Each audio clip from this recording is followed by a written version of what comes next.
అందరికీ నమస్కారం అండి. పల్లె తల్లి ఉత్పత్తులు అనే మన ఈ ఛానల్‌కి స్వాగతం.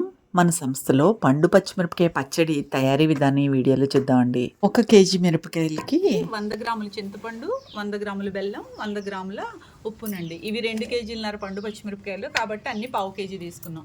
ఇవన్నీ గచ్చపిచ్చగా దంచి దీన్ని రేపు పొద్దుటేస్తాం పండు పచ్చిమిరపకాయ పచ్చడి. ఈ పండు పచ్చిమిరపకాయలు మార్చి, ఏప్రిల్ నెలల్లో మాత్రమే అందుబాటులో ఉంటాయండి. మేలో కొద్దిగా ఉంటాయి.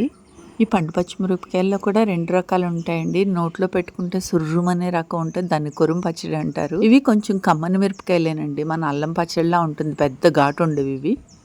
పచ్చిమిరపకాయల్ని పోషకాలు పెట్టే అంటారండి. పండు పచ్చిమిరపకాయల్లో అయితే పోషకాలు మరింత సమృద్ధిగా పెరిగి తిన్నవారికి మంచి పోషకాలను అందిస్తాయి.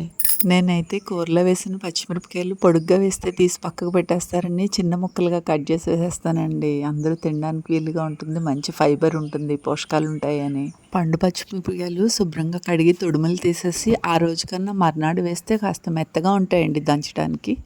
ఈ పండు మిరపకాయలని ఎండలో పోస్తే ఎండు మిరపకాయలు అవుతాయండి. ఎండు మిరపకాయల్లో యాంటీ ఆక్సిడెంట్స్ ఎక్కువగా ఉంటాయట, తినడానికి మంచిదేనండి ఇది. జాడీలో వేసి మూత పెట్టి 2 నిద్రలు చేసిన తర్వాత 3వ రోజు మెత్తగా రుబ్బాలండి. మా టీం మహిళలు ఈ దంచడం రుబ్బడం అవలీలగా చేసేస్తారండి.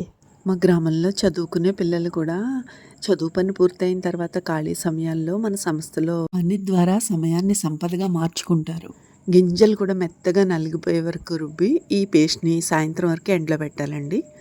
అప్పటికప్పుడు ఉపయోగించాలంటే తాలింపు పెట్టి ఉపయోగించుకోవచ్చండి. నిల్వ ఉంచుకోవాలంటే గట్టిపడే వరకు 2 రోజులు ఎండలో పెట్టి అవసరాన్ని బట్టి తాలింపు పెట్టి ఉపయోగించుకోవడమేనండి.